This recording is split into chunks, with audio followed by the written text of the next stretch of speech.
All right, gang, Math 5500. Sorry for the abrupt ending to the previous video. We've had a family drama.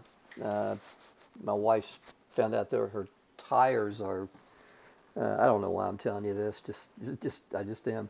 Her tires are bald, so she's flipping out because, the tires are much more expensive than what she thought they would be. Then, on a more serious note, her dad called. He's on the way to the hospital, so we're waiting to hear from all that. So I thought I would just put up a video real quickly on demonstrating the parts of ANOVA uh, using matrices. So what I did, all the stuff by now at the top, that should all be just second nature to you. At least I hope it is.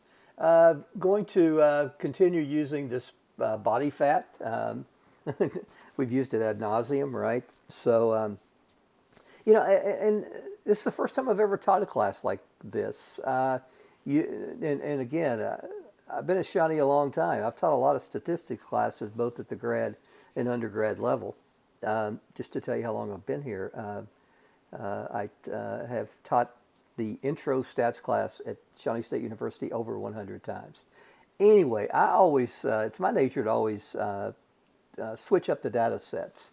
Well, one of the key players, one of the big names in teaching statistics nationwide, has come up with this new idea that it's better to just use one data set throughout and all the illustrations. So who knows if he's correct, but I'm trying it. So anyway, first thing I did is I just created a model.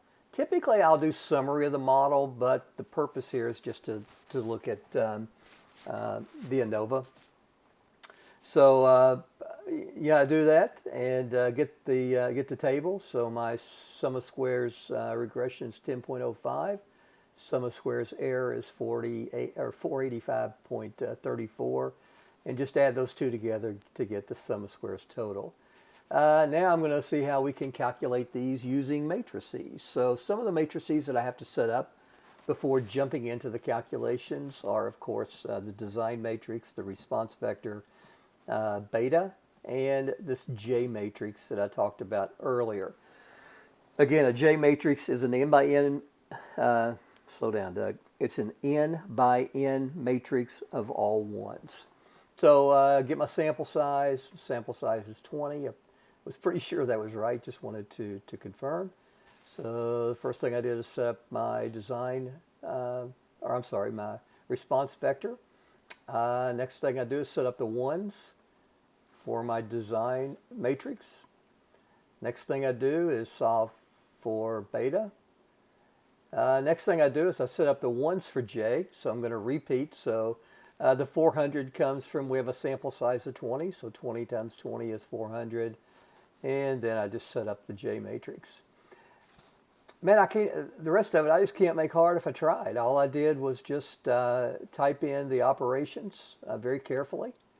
So sum of squares total, we see that, checks out. Next thing I did is calculate the sum of squares error, and you can see it checks out. And next thing I did was calculate the sum of squares regression, and it checks out. So nothing earth-shattering here, but it's just I felt it was only fair to just put up a brief video and demonstrate how these are calculated in R using matrix operations. So this is one of the videos we like, right? Short, sweet, simple, and to the point. Take care.